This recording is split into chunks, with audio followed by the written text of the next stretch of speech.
ہم نے کوشش کی ہے کہ ہم نے ہر چیز کا تعین کیا ہے. اگر ہم نے کوئی چیز کسی تک پہنچانی ہے تو ہم نے تعداد کا تعین کیا ہے. ہم نے کوئی بہتری لانی ہے تو ہم نے مدت کا تعین کیا ہے. ہم نے کوئی نیا کام شروع کرے ہیں ڈیزاسٹر مینجمنٹ میں. آپ کو کوٹردو صوبائی ضلعی محکمہ کیا جنوبی پنجاب میں کہیں بھی ایسا سسٹم نہیں ہوگا. انشاءاللہ ہمیں موقع ملے گا تو ہم 1000 رجسٹرڈ لوگ تیار کریں گے جو سیلاب، قدرتی آفات، آگ کے حوالے سے کسی بھی ایمرجنسی میں اپنے علاقے کی مناسبت سے وہاں پر موجود ہوں گے انتظامیہ کی ہیلپ کرنے کے لیے، اور وہ ہمارے رجسٹرڈ لوگ ہوں گے. یہ ایک بنیادی عنصر ہے جو یہاں پہ ہمیں سب سے جس کی کمی نظر آتی ہے. ہمارے ہاں جب آگ لگتی ہے دکان میں یا جگہ پہ تو ہوتا یہ ہے کہ عوامی نمائندے فوٹو سیشن کے لیے وہاں پہ پہنچ جاتے ہیں اور وہاں پہ کام کے اندر معاونت کی بجائے رکاوٹ کا سبب بنتے ہیں. لیکن انشاءاللہ ترازو اور جماعت اسلامی نے اس کی یہ حل نکالا ہے اور یہ ظاہر ہے کہ انتظامیہ کے ساتھ مل کر کرنے والے کام ہیں. اس منشور میں ہو سکتا ہے کہ آپ کو لگے کہ یہ تو ایک ڈی سی او اور ایک ڈسٹرکٹ لیول کا انتظامی منشور ہے، لیکن سب سے بڑا نیت یہ ہے کہ جتنے بھی صوبائی محکمے ہیں اور جتنے بھی یہ لوکل محکمے ہیں یہ سب پروونشل اسمبلی کا سبجیکٹ ہے، اور جو ایم پی اے ہوتا ہے وہ ان پر ڈائریکٹ اوور سائٹ کر سکتا ہے، اس کو دیکھ سکتا ہے بطور ایک واچ ڈاگ کے ادارہ جس طرح ہوتا ہے اس طریقے سے اس کے اوپر اپنا چیک رکھ سکتا ہے، اور ہم اس کو انشاءاللہ یوٹیلائز کریں گے. اور سب سے بڑھ کے اس میں ایک بنیادی نقطہ بیان کیا کہ پرائیویٹ سیکٹر، ہم پرائیویٹ سیکٹر کو چاہے وہ سروسز سیکٹر ہے چاہے وہ فیکٹری ہے انڈسٹری ہے اس کو اگنور کر دیتے ہیں. ہمارے آدھے مسائل اس طریقے سے حل ہو سکتے ہیں. میں نے پہلے بھی بیان کیا تھا کہ جب ہم صفائی کی بات کرتے ہیں، مسائل کے حل کی بات کرتے ہیں تو انتظامیہ کہتی ہے کہ ہمارے پاس بجٹ نہیں ہے. جبکہ ہم یہاں پہ کوئی سرگرمیاں دوسری اپنی پسند کی کرنا چاہیں، ہم یہاں پہ کوئی میوزک فیسٹیول کرنا چاہیں، کوئی گالا کرنا چاہیں تو ہمارے پاس فنڈ موجود ہیں، ہمارے پاس لوگ تعاون کرنے والے موجود ہیں.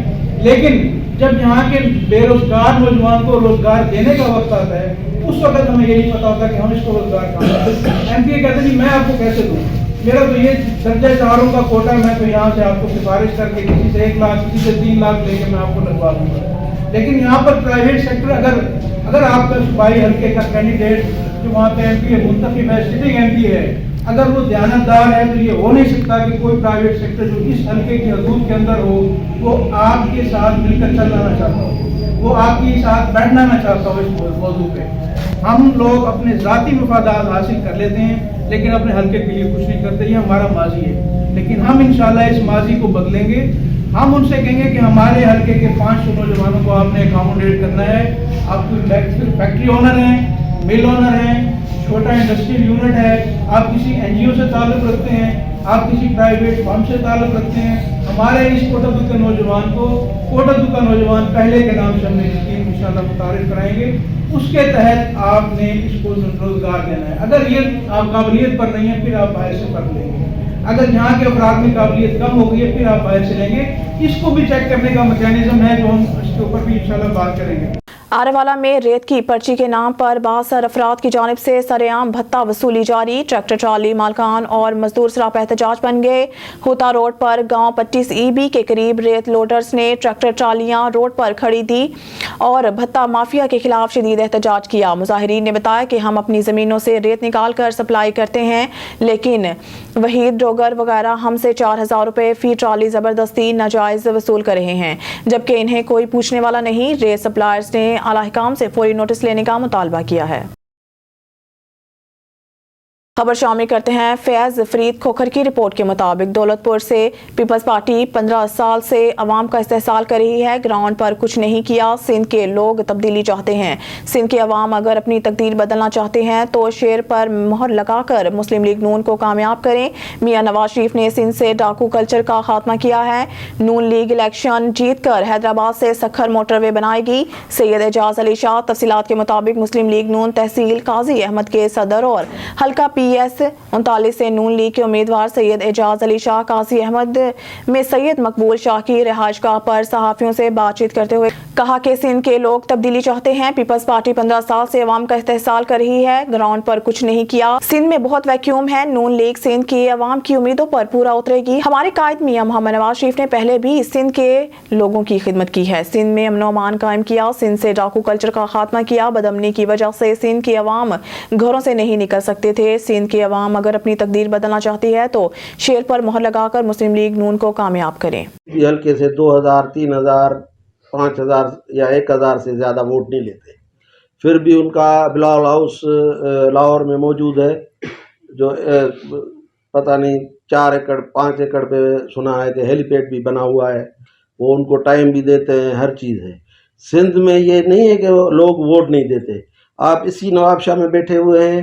گزشتہ اپوزیشن میں جو ہے پہلے 13 میں جو اصغر رند تھا 40,000 سے اوپر ووٹ لیے تھے. نواب شاہ کے کینڈیڈیٹ نے بھی 40-50 ہزار سے اوپر ووٹ لیے تھے. اور پھر 18 والی الیکشن میں بھی 40,000 کے قریب جو ہے وہ اپوزیشن نے ووٹ لیے تھے. اور ادھر نواب شاہ والے حلقے میں بھی 40-50 ہزار سے اوپر جو ہے ووٹ سندھ والے نے دیے تھے. سندھ میں بہت ایک ویکیوم ہے, ابھی ویکیوم ہے. 15 سالہ استحصال ہے اور غیر معیاری حکومت ہے. گراؤنڈ پہ کچھ بھی نہیں ہوا ہے. تو اسی لیے یہ نہیں آپ کمپیئر کر سکتے. سندھ ووٹ دیتی ہے. باقی جو اکا دکا اگر کوئی وڈیرا چلا جاتا ہے اس کے 2000-3000 ووٹ ہوں گے. 40,000 ووٹ تو دیتے ہیں نا, 45,000 ووٹ دیتے ہیں. 1000-2000 تو کبھی بھی کسی حلقے میں بھی نواز شریف مسلم لیگ نواز سے اگر سندھ کا کینڈیڈیٹ ہے تو اس نے 30-40 ہزار 50 ہزار 60 ہزار سے کم سندھ میں ووٹ نہیں لیے. نواب شاہ ایک سینٹرل پوائنٹ ہے, وہ بھی آپ کو میں رپورٹ بتا رہا ہوں, بھلے آپ چیک کر لیں. تو 2 سیٹیں ہیں قومی اسمبلی کی, تقریباً 1 لاکھ قریب ووٹ جو ہے نا اپوزیشن میں پڑے ہیں. تو ووٹ ملتے ہیں, بس توجہ کی ضرورت ہے. جیسے میاں صاحب نے پچھلے دور میں امن و امان دیا, ابھی غریب لوگ جو ہیں باہر نہیں نکل سکتے, موٹر سائیکل پہ نہیں نکل سکتے. شام کو بس اگر بیماری ہے کوئی کسی مجبوری میں نکلتے ہیں, لوٹے جاتے ہیں. تو انشاءاللہ تعالی سندھ کے عوام کی جو ہے امید ہے میاں صاحب میں اور میاں صاحب کے لیڈرشپ میں.